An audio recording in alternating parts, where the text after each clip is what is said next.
Hi guys, welcome to YouTube channel Y R S class में एक बार फिर से आप सभी लोगों का बहुत बहुत स्वागत है। तो दोस्तों, राजीव प्रकाशन खंड का भौतिक विज्ञान। तो दोस्तों, सेट नंबर 3 2020 824 एनएल कोड में मैंने इसके पहले के वीडियो में अच्छे तरीके से खंड का के प्रश्न नंबर 1 में जो आपके 4 प्रश्न दिए हैं, का, खा, गा, घा, और दोस्तों प्रश्न नंबर 2 का, खा और गा, इसके पहले के वीडियो में अच्छे तरीके से मैंने आप लोगों को पढ़ा दिया था। यदि आप अभी तक हमारे वो वीडियो नहीं देखे हैं तो नीचे डिस्क्रिप्शन में लिंक दिया है, वहां आप उस वीडियो को देख सकते हैं। आइए दोस्तों, चलते हैं प्रश्न नंबर 3 पढ़ते हैं। इस पूरे वीडियो में खंड का के जितने भी खंड हैं उन सभी खंडों को हम इस पूरे वीडियो में अच्छे तरीके से पढ़ने वाले हैं। तो दोस्तों, प्रश्न नंबर 3 का है, इसमें आपसे ये कह रहा है, एक अवतल दर्पण से फोकस तथा वक्रता केंद्र के बीच स्थित वस्तु के प्रतिबिंब का किरण आरेख बनाइए तथा प्रतिबिंब की प्रकृति तथा उसका आकार बताइए। और दोस्तों, प्रश्न नंबर 3 का जो का है, इसका अथवा का प्रश्न आपसे कह रहा है, श्वेत प्रकाश का प्रिज्म द्वारा बड़े विक्षेपण की घटना को चित्र द्वारा समझाइए। या दोस्तों, प्रश्न नंबर खा है, निम्नलिखित परिपथ में प्रवाहित होने वाली विद्युत धारा का मान ज्ञात कीजिए, आई का मान ज्ञात कीजिए तथा सेल के सिरों के बीच वोल्टता ज्ञात कीजिए। या दोस्तों, इसी का अथवा प्रश्न आपसे किससे पूछ रहा है, आपके घर में प्रयुक्त 1.5 किलोवाट का एक एयर कंडीशनर प्रतिदिन 10 घंटे चलाया जाता है, प्रति माह 30 दिन खर्च होने वाले विद्युत ऊर्जा का मूल्य ज्ञात कीजिए। और दोस्तों कह रहा है, यदि प्रति यूनिट विद्युत मूल्य 7 रुपये हो। और दोस्तों, प्रश्न नंबर 7 आपसे यहाँ से कह रहा है, प्रश्न नंबर दोस्तों जो 7 है, ये आपके 7 नंबर के लिए आपसे पूछा गया है। प्रश्न नंबर 4 है, प्रत्यावर्ती धारा एवं दिष्ट धारा में अंतर लिखिए। एक प्रत्यावर्ती धारा जनित्र का सिद्धांत एवं कार्य विधि संक्षेप में समझाइए, आवश्यक चित्र भी बनाइए। और दोस्तों, यहां आपसे ये भी कह रहा है, इसी का जो प्रश्न नंबर अथवा का प्रश्न आपसे पूछ रहा है, किसी चुंबकीय क्षेत्र में स्थित धारावाही चालक पर लगने वाले बल की दिशा ज्ञात करने का नियम लिखिए। चित्र की सहायता से एक विद्युत मोटर की कार्यविधि संक्षेप में समझाइए। आइए दोस्तों, चलते प्रश्न नंबर 3 का। प्रश्न नंबर 3 का और दोस्तों प्रश्न नंबर जो आपका खा है, खा का जो आपका अथवा का प्रश्न दिया यहां से आपके घर में इसको बताएंगे। और दोस्तों, प्रश्न नंबर 4 का जो अथवा का प्रश्न आपसे पूछ रहा है, यहां से किसी चुंबकीय क्षेत्र में स्थित धारावाही चालक पर लगने वाले बल की दिशा ज्ञात करने का नियम लिखिए। इसको हम अच्छे तरीके से इन सभी प्रश्नों को बताएंगे। तो दोस्तों, प्रश्न नंबर 3 आपसे कह रहा था, एक अवतल दर्पण से फोकस तथा वक्रता केंद्र के बीच स्थित वस्तु के प्रतिबिंब का किरण आरेख द्वारा बनाइए और हमें समझाना है दोस्तों, तथा प्रतिबिंब की प्रकृति तथा उसका आकार बताइए। अब दोस्तों क्या होगा, यहां से हम करते क्या हैं, हेडिंग यहाँ पे होगा काली पेन से आपका, जब वस्तु वक्रता केंद्र और फोकस के बीच कहीं पर स्थित हो। हम दोस्तों इसमें ये मान लेते हैं, माना दोस्तों जो आपका M1 M2 है, ये क्या है दोस्तों, एक आपका अवतल दर्पण है जिसमें दोस्तों ध्रुव क्या आपका P है, वक्रता केंद्र आपका C है, और दोस्तों जो आपका मुख्य फोकस है वो आपका कैपिटल F है। अब दोस्तों करते क्या है, शर्त आपसे इतना ही केवल कह रहा है, अवतल दर्पण में एक वस्तु है जो कि वक्रता केंद्र C और दोस्तों मुख्य फोकस कैपिटल F के बीच में कहीं रखा जाता है। तो दोस्तों हम करते क्या हैं, माना यहां से AB क्या है दोस्तों, एक वस्तु है जो C और F के बीच में रखा गया है। C का मतलब वक्रता केंद्र, F का मतलब मुख्य फोकस के बीच में रखा गया है। और दोस्तों आपको यह पता होना चाहिए, मुख्य अक्ष के समांतर जाने वाली प्रकाश किरणें अवतल दर्पण से परावर्तन के पश्चात मुख्य फोकस से सदैव गुजर जाती हैं। लेकिन दोस्तों जो किरणें मुख्य फोकस से होकर जाती हैं, वह दर्पण से टकराने के बाद, परावर्तन के बाद मुख्य अक्ष के समांतर हो जाती हैं। दोस्तों कहने का मतलब क्या हुआ यहाँ से, ए बी जो एक वस्तु है जो सी और एफ के बीच में रखा गए है, मुख्य अक्ष के समांतर किरणें गए यहाँ से, और दोस्तों टकराने के बाद ये आपका कहां से गुजरेगा, एक कैपिटल एफ से होकर गुजर गया। लेकिन दोस्तों एक हम और गुजारते हैं जो कि मुख्य फोकस से होकर जाता है, और जो भी किरणें मुख्य फोकस से होकर जाता है वह दर्पण से परावर्तन के पश्चात मुख्य अक्ष के समांतर हो जाता। तो दोस्तों यहां से दोनों जो किरणें हैं, ये आपका बिंदु ए पर क्या होगा दोस्तों, काट रहा है, अर्थात दोस्तों वस्तु ऊपर रखा गया है, जो आपका प्रतिबिंब बन रहा है वो आपका दोस्तों नीचे बन रहा है। और दोस्तों इसका जो अगर नीचे का मतलब दोस्तों क्या होगा, ऊपर है नीचे बन रहा है, यानी उल्टा बन रहा है। और दोस्तों अगर उल्टा बनेगा तो वास्तविक होगा। और दोस्तों वास्तविक होने के साथ जो यहां से ए सी वस्तु है, जो आपका ए बी वस्तु है, यह दोस्तों जो वस्तु ऊपर रखा गया है इस वस्तु से बड़ा है, अर्थात जो आपका प्रतिबिंब ए डैश बी डैश प्राप्त हो रहा है वह वस्तु ए बी से क्या है दोस्तों, बड़ा है। अब दोस्तों यहां से हम लिखते हैं और समझ भी लेते हैं क्या इसमें करना कैसे क्या है। माना यमोनियम टू एक अवतल दर्पण है जिसका मुख्य अक्ष एस टी, दर्पण का ध्रुवीय मुख्य फोकस कैपिटल एफ तथा वक्रता केंद्र सी है। माना एक वस्तु ए बी जो सी व एफ के बीच रखी है, इससे मुख्य अक्ष के समांतर तथा फोकस से आने वाली प्रकाश किरणें अवतल दर्पण से परावर्तन के पश्चात एक वक्रता केंद्र से दूर काटती है। अर्थात दोस्तों यहां पर जो काट रहा है ये आपका क्या वक्रता केंद्र से क्या दोस्तों दूर पर काट रहा है। अब दोस्तों आगे यहां समझ लेते हैं, इस प्रकार से वस्तु का वास्तविक उल्टा तथा बड़ा प्रतिबिंब प्राप्त होता। अर्थात दोस्तों जब कोई वस्तु अवतल दर्पण में वक्रता केंद्र और मुख्य फोकस के बीच में रखा जाता है तब दोस्तों हमेशा वास्तविक उल्टा और वस्तु से बड़ा प्रतिबिंब प्राप्त होता है। दोस्तों आशा करते हैं प्रश्न नंबर 1-3 का अच्छे तरीके से आप लोगों को समझ में आ गया होगा। अब दोस्तों चलते हैं प्रश्न नंबर 3 का खा का जो अथवा का प्रश्न है उसको अच्छे तरीके से हम हल करते हैं। तो फ्रेंड यहाँ पे लिखेंगे दिया है, और दोस्तों दिया क्या है, एयर कंडीशनर का भार दिया है यहाँ से, तो वहां पे लिखेंगे एयर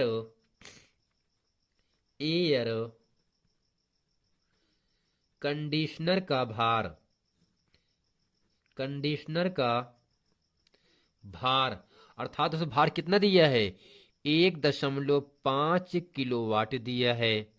और दोस्तों क्या दिया है, एक दिन में प्रयोग किया जाता है 10 घंटा, तो यहां से लिखेंगे एक दिन में प्रयोग बराबर एक दिन में प्रयोग, अर्थात दोस्तों एक दिन में जो आपका एयर कंडीशनर है कितना यूज किया जा रहा है, कितना इस्तेमाल किया जा रहा है, तो दोस्तों दिया क्या है यहां से 10 घंटे दिया है। और दोस्तों यहां पर क्या निकाल सकते हैं, अगर कोई एयर कंडीशनर का भार 1.5 किलोवाट है, एक दिन में प्रयोग होता 10 घंटे, अगर दोस्तों हम यहाँ से एक माह में प्रयोग निकालना चाहें तो क्या होगा 10 में दोस्तों 30 से गुणा हो, क्योंकि दोस्तों जो माह होता है वो आपका 30 दिन का होता है। तो यहाँ से लिखेंगे इसलिए एक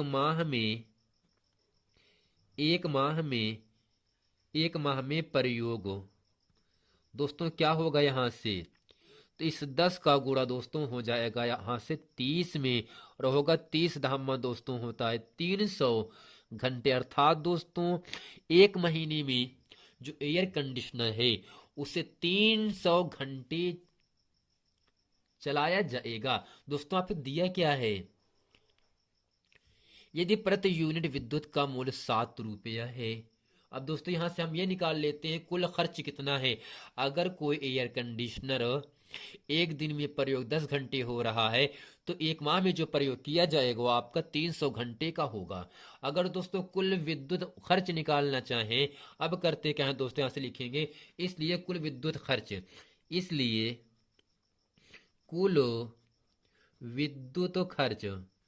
विद्युत खर्च दोस्तों बराबर क्या होगा, 1.5 गुणे दोस्तों यहाँ पे होगा 300 घंटे। अर्थात दोस्तों जब गुणा करेंगे तो आपको मिलेगा 450 यूनिट। और दोस्तों शर्त क्या कह रहा है, एक यूनिट दोस्तों जो परत लिखा है, परत का मतलब एक होता है, अर्थात एक यूनिट विद्युत का जो मूल्य खर्च हो रहा है दोस्तों वह 7 रुपये है, लेकिन आपके पास कितना यूनिट है, 450 यूनिट है। यहां से लिखेंगे इसलिए इसलिए विद्युत मूल्य बराबर दोस्तों क्या होगा, 450 यूनिट है, जबकि खर्च कितना हो रहा है दोस्तों एक यूनिट पर, आपका 7 रुपये हो रहा है, तो यहाँ से गुणे कर देंगे 7 से।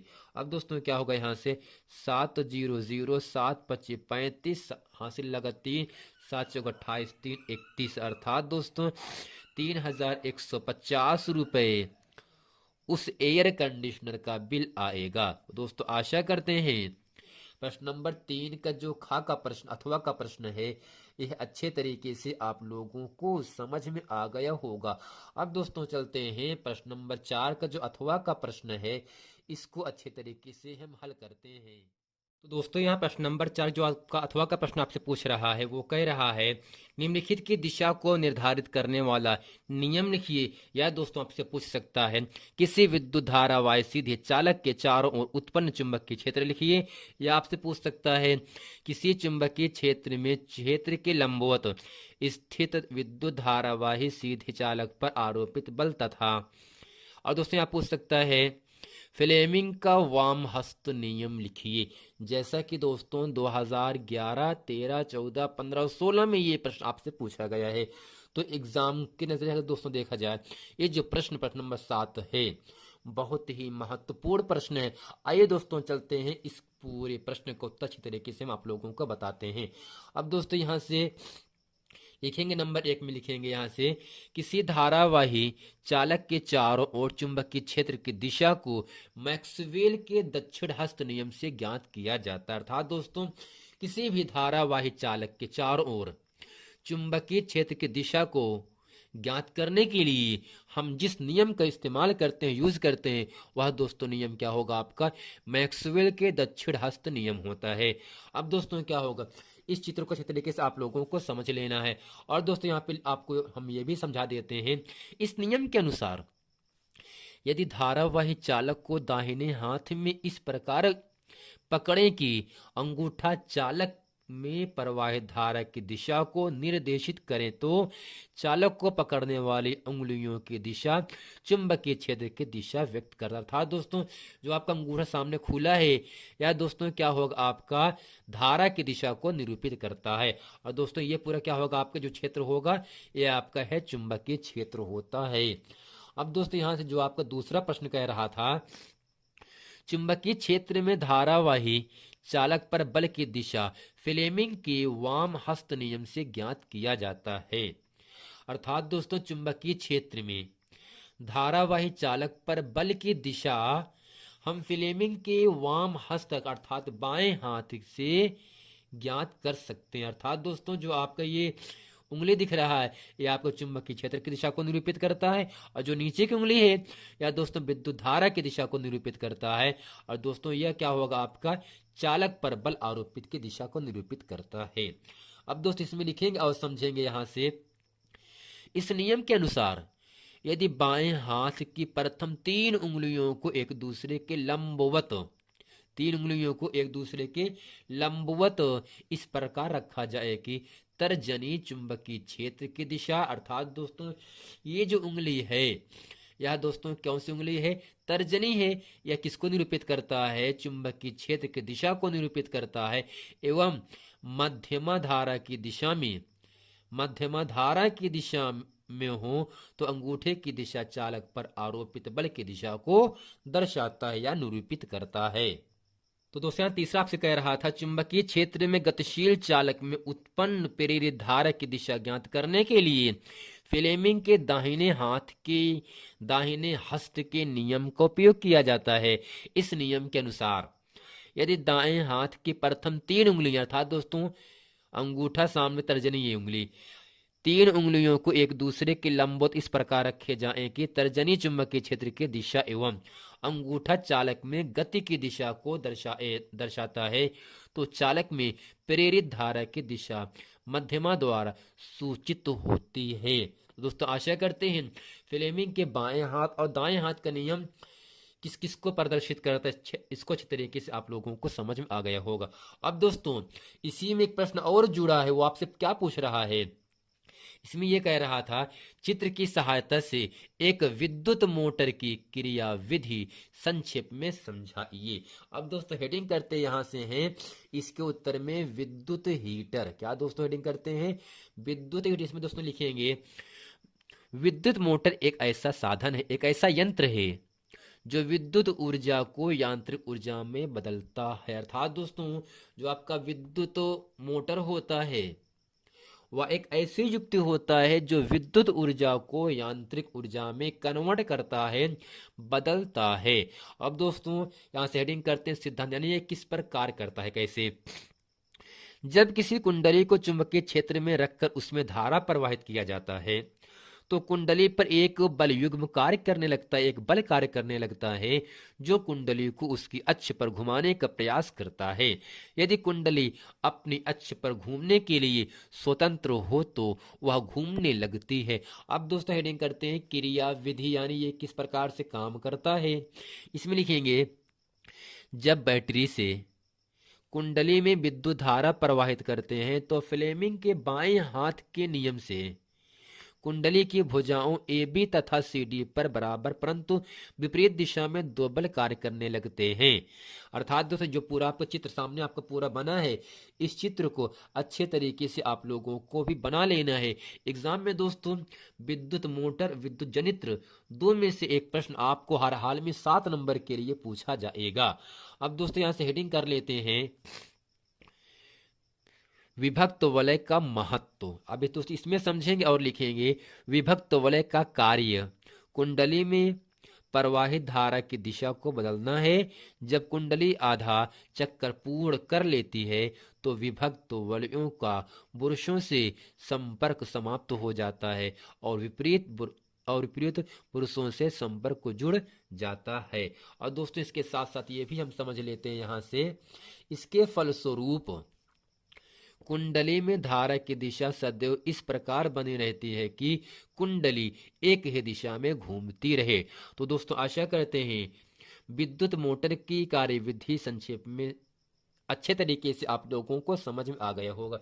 इसके साथ दोस्तों जो प्रश्न नंबर 9 है ये बहुत ही महत्वपूर्ण प्रश्न है। ये दोस्तों 2012, 13, 14, 15, 16, 17, 18, 19, 20 में ये प्रश्न पूछा गया है।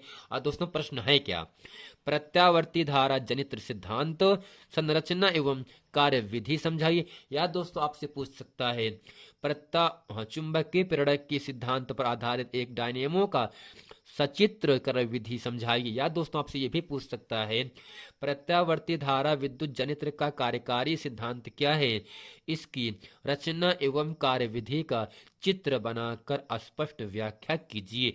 या आपसे पूछ सकता है यहाँ से डायनेमो क्या है। या आपसे ये भी पूछ सकता है विद्युत जनित्र किस सिद्धांत पर कार्य करता है, नामांकित चित्र बनाकर इसकी कार्यविधि समझाइए। तो दोस्तों जो प्रश्न नंबर 9 है यह दोस्तों बहुत ही महत्वपूर्ण प्रश्न है और हम ये आशा करते हैं इस प्रश्न को अच्छी तरीके से आप लोग तैयार कर लेंगे। मिलते हैं दोस्तों नेक्स्ट वीडियो में, तब तक के लिए थैंक यू।